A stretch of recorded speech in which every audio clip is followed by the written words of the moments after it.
dipotongin sebulan. Bulan apa itu? Bulan Rejab. Nah, di sini juga dilakukan tuh.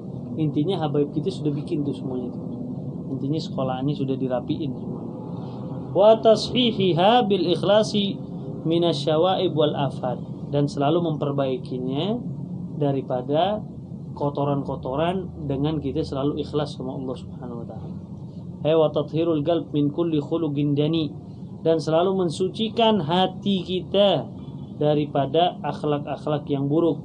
Wa tahliyatuhu bi kulli khuluqin sani, dan selalu dibagusin akhlak-akhlak kita daripada akhlak perbuatan-perbuatan yang buruk. Warahmatu wasyafaqatu ala ibadillah, dan thariqah ba'alwi itu penuh dengan rahmat, kasih sayang, menebarkan pokoknya gak ada yang dibenci. Orang maksiat gak apa-apa sini. Makanya Imam Ghazali itu di akhir Bidatul Hidayah kan bilang, nanti kalau nemuin orang kafir, jelas-jelas musuh kita orang kafir, nanti tetap husnudzon. Orang kafir padahal tetap kita suruh husnudzon. Kalau dia masuk Islam, dia meninggal dalam keadaan Islam, berarti meninggalnya husnul khatimah. Kalau kita belum tentu. Ada orang yang lebih besar dari kita, kita ngerasa diri kita lebih bagus. Nggak boleh.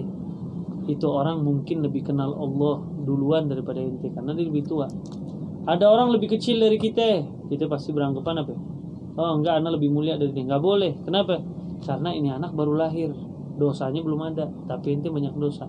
Intinya semua yang lain itu bagus kecuali ente yang paling kotor. Wa badrul wus'i fi ta'limihim wa irsyadihim ila ma fihi najah, dan selalu memperluas pengajaran-pengajaran mereka, menuntun orang-orang dengan sifat rahmah, syafaqah, lemah lembut, ila ma fihi najah. Intinya supaya itu orang betul-betul berhasil hidupnya atau beruntung dunia maupun akhirat. Ada orang tukang mabok, cari jalan inti gimana caranya biar tuh orang kagak mabok lagi. Ada orang tuh nggak pernah sholat, dia harus cari jalan. Gimana caranya nih orang biar ikut kita biar kita sholat. Makanya kita kalau dengar cerita-cerita habaib kita, salah satu wali songo masuk ke Indonesia, ke Pulau Jawa, ngelihat ada orang nyembah berhala, pada minum air kencingnya sendiri dari dulu. Nah mereka karena ada syafaqah, ada rahmah di dalam hati mereka. Sama kayak Rasulullah SAW melihat orang kafir Yahudi lewat, Nabi nangis. Dia bilang, kenapa Rasulullah itu Yahudi? Enggak, kata Nabi, anak padahal udah pegang dia supaya dia gak masuk neraka. Udah anak peluk bener-bener perutnya dia biar gak lepas. Bukan pegang tangan aja. Kalau pegang tangan dia bisa begini, perutnya udah giniin bener-bener supaya dia meninggal dalam keadaan Islam. Gak taunya dia tetap gak mau meluk agama Islam. Nah kita juga begitu, harus pedulinya seperti itu. Melihat saudara inti sendiri, teman inti sendiri gak mau datang ke majelis taklim, dia cari jalan strategi inti bikin gimana caranya dia biar mau datang ke majelis taklim. Nanti punya tetangga tukang mabuk, tukang apa, inti gak pernah diperhatiin sama dia, pokoknya nanti dimusuhin. Cari jalan intinya gimana caranya biar dia jadi baik. Nah itu namanya ada sifat rahmah di dalam hati inti. Tapi kalau inti masa bodoh, mabuk biarin mati deh, masuk neraka. Nah ini berarti bukan thariqah ba'alwi.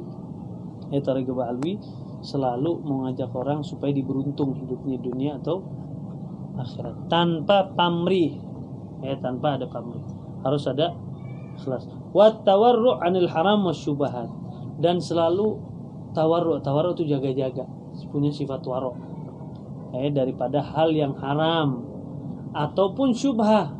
Nih anda nggak tahu nih kira-kira punya siapa nih aku ini namanya syubhat, nanti minum nggak? Enggak, tinggalin. Itu thariqah ba'alwi begitu. Kira-kira nih apa lagi? Pokoknya hal-hal yang lain. Anda gak tahu nih kopiah siapa, main pakai aja. Walaupun nantinya itu tahu, ternyata punya dia. Tapi pada saat ente pertama ngambil kan masih syubhat. Ente gak tahu apakah ini halal atau haram. Nah, al-ba'alwi hal seperti itu ditinggalin, gak mau dipakai. Kenapa? Karena ada unsur syubhat di situ. Sama juga rokok. Rokok juga begitu. Mereka makanya al-ba'alwi semuanya kebanyakan mayoritas mengharamkan hukum rokok. Kenapa diharamin? Karena syubhat. Ada yang bilang boleh, ada yang bilang kagak, ada yang bilang begini, ada yang bilang begini, makanya rokok ditinggalkan. Pokoknya semua syubhat, apalagi yang haram, itu benar-benar dijauhi.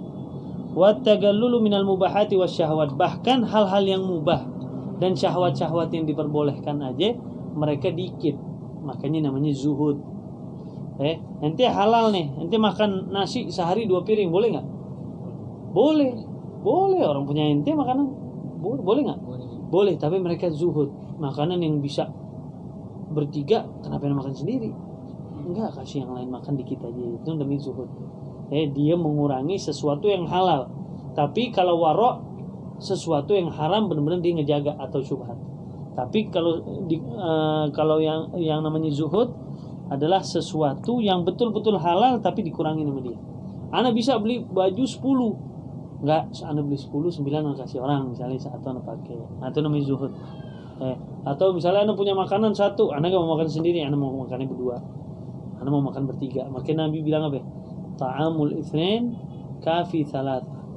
Makanan yang cukup buat berdua, makanan berdua nih. Pada saat ente gabungin, ente cukup makan bertiga, ada berkahnya dari situ. Ente makanan berempat, ente bisa makan buat berlapan. Makanan berlapan bisa buat 16 orang. Kenapa? Karena di situ ada keberkahan Allah Subhanahu wa taala. Nah, itu thariqah ba'alwi. Ada zuhudnya. Waqtina musa'atil a'mar bil i'tizal, dan selalu memanfaatkan waktu-waktu umurnya dia dengan i'tizal, jauh dari orang. Enggak demen dipuji, menyendiri.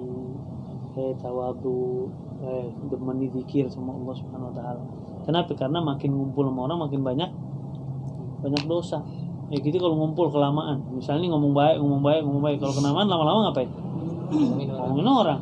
Enak lagi rasanya. Ajiban mana sama jengkol. Enakan ngomongin orang. Fala yukhalituna an-nasa illa lit-ta'allum wat-ta'lim. Tuh, mereka enggak ngumpul sama orang kecuali lit-ta'allum wa ta'lim, kecuali untuk saling belajar atau mengajarkan orang. Itu aja. Habib-habib kita, ulama-ulama kita enggak ngumpul sama orang kecuali untuk saling mengajar. Bahkan duduk-duduknya aja, gosida-gosidanya isinya apa? Isinya ilmu. Alaika bitaqwallahi fi kulli. Ente suruh takwa sama Allah. Padahal tuh gosida, kesannya apa? Kesannya lagi baca syair nih, padahal di situ dakwah juga. Makanya dulu ada siapa lupa tuh, di zamannya Habib mama cerita tuh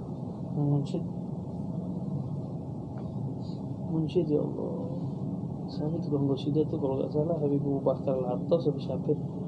Walhasil Habib Saleh bin Abdullah Al-Attas setiap ketemu sama gurunya lagi majelis begini suruh qasidah. Qasidah Habib Saleh Wadi Aman, qasidah lagi, qasidah nggak lama dia bilang apa dalam hatinya, karena di Hadramut sono banyak kalau yang qasidah itu biasanya baharmi dalam hatinya Habib Saleh. Dia bilang, gue dipikir baharmi kali ini, masa tiap ketemu suruh qasidah. Kesane khodim, kesane apa? Ini tukang bantu majelis doang nih, padahal dia Habib Saleh. Nah, gurunya itu siapa yang lupa tuh, kalau gak salah Habib Abdullah bin Husain atau siapa. Langsung bilang, Soleh ingat, munsyid itu bukan baharmi, tapi munsyid da'i Allah. Munsyid itu sama aja dakwah di jalan Allah Subhanahu wa taala. Orang pada saat qasidah isinya apa? Nasihat. Ya Rabbi ini, hafis muidat kafani. Semua qasidah habaib yang kita tahu Imam Haddad dari awal sampai akhir kita diajarin supaya cinta, supaya takwa sama Allah Subhanahu wa taala.